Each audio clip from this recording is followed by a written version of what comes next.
Assalamualaikum warahmatullahi wabarakatuh. Selamat siang teman-teman. Pada kesempatan kali ini saya akan bercerita tentang video kisah nyata Dukuh Legetang, desa yang lenyap dalam semalam, yang mana cerita ini saya kutip dari website lentera24.com. Ada sekelumit kisah nyata yang pernah terjadi pada sebagian bangsa ini, yaitu bangsa Indonesia, yang mungkin kita telah lupa. Dan sayangnya, peristiwa yang penuh dengan pelajaran ini sama sekali tidak disinggung-singgung sedikit pun di dalam buku pelajaran di sekolah. Kita dan anak-anak kita tidak pernah tahu jika ada suatu desa yang penduduknya nyaris sama dengan kaum Sodom Gomorrah, senang bermaksiat, yang terkubur seluruhnya dalam satu malam hingga tidak tersisa. Satu desa bersama seluruh penduduk lenyap dalam satu malam, tertutup puncak sebuah gunung yang berada agak jauh dari lokasi desa tersebut. Teman-teman penasaran desa apakah itu?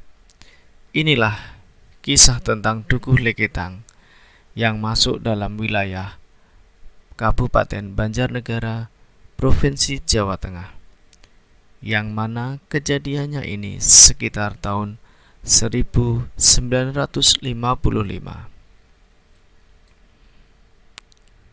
Teman-teman semua, mari kita ke ceritanya.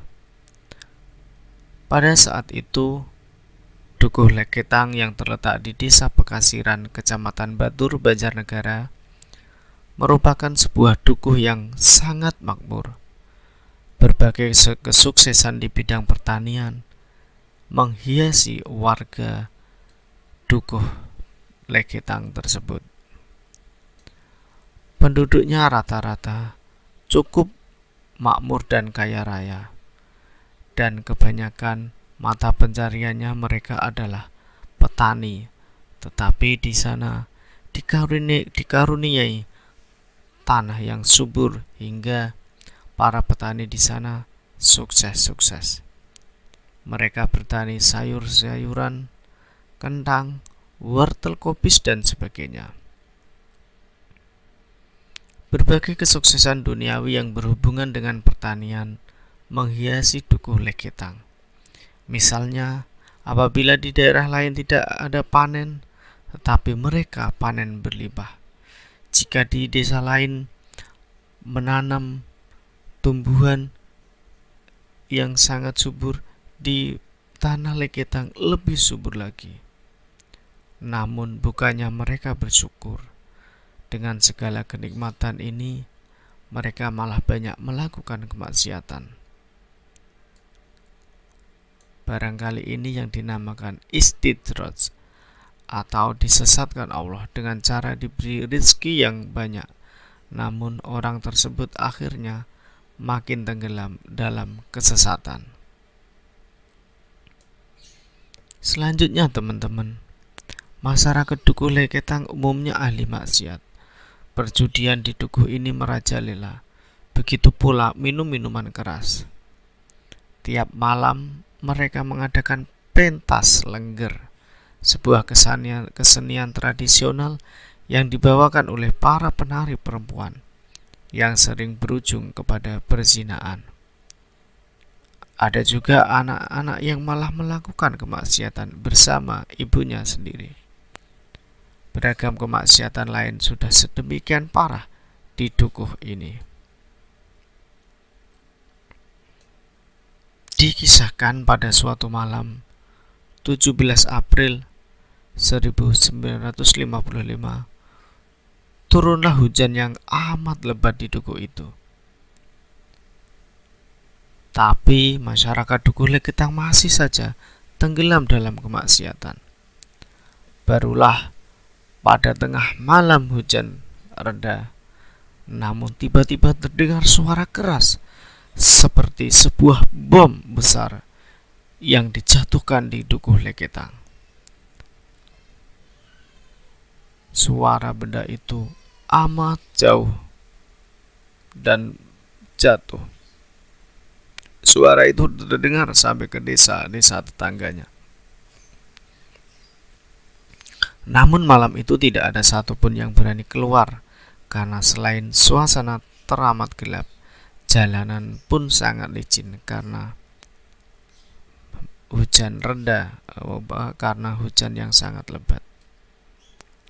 Pada pagi harinya, masyarakat di sekitar Dukuh Leketang pada penasaran dengan suara yang amat keras pada malam itu.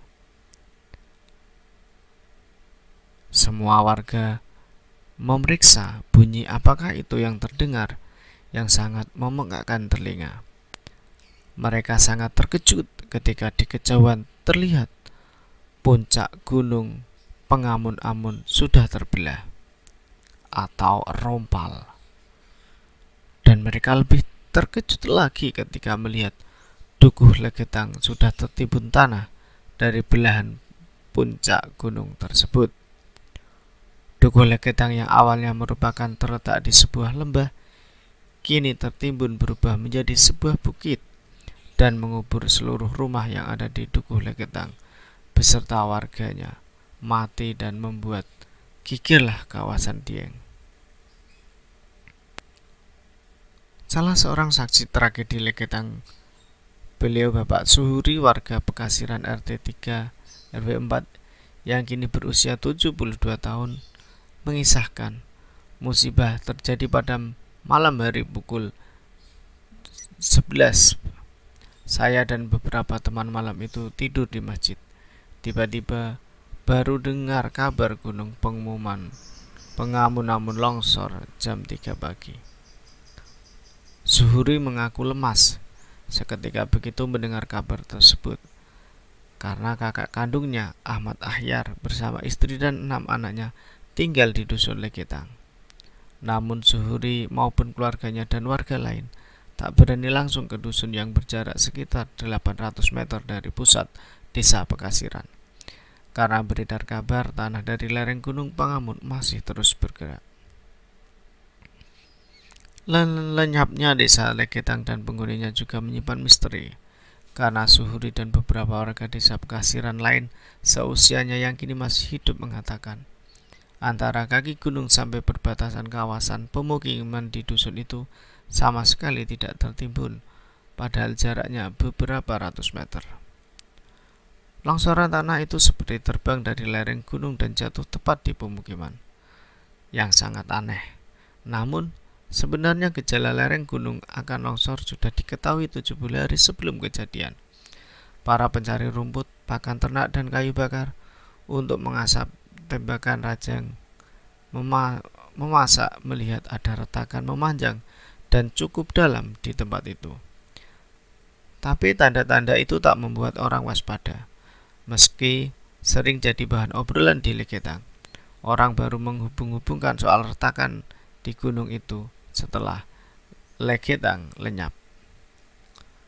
Waktu itu semua orang tercengang dan suasana mencekam melihat seluruh kawasan dusun Leketang terkubur longsoran tanah. Tak ada sedikit pun bagian rumah yang kelihatan. Tanda-tanda kehidupan penghuninya juga tak ada. Sungguh kisah tenggelamnya Dukuh Leketang ini menjadi peringatan bagi kita semua bahwa azab Allah Subhanahu wa taala yang seketika itu tak hanya terjadi di masa lampau di masa para nabi, tetapi azab itu pun bisa menimpa kita di zaman ini. Bahwa sangat mudahlah bagi Allah untuk mengazab manusia lalim dan durjana dalam hitungan detik. Andaikan di muka bumi ini tak ada lagi hamba-hambanya yang bermunajat di tengah malam, menghibah, mohon ampunan, mungkin dunia ini sudah kiamat. Untuk memperingati kejadian itu, pemerintah setempat saat mendirikan sebuah tugu yang hari ini masih bisa dilihat siapapun. Bagian tugu tersebut ditulis dengan plat logam dengan tulisan Tugu peringatan atas tewasnya 332 orang penduduk Dukuh Leketang. sekitar 19 orang tamu dari lain-lain desa sebagai akibat longsornya Gunung Pengamun.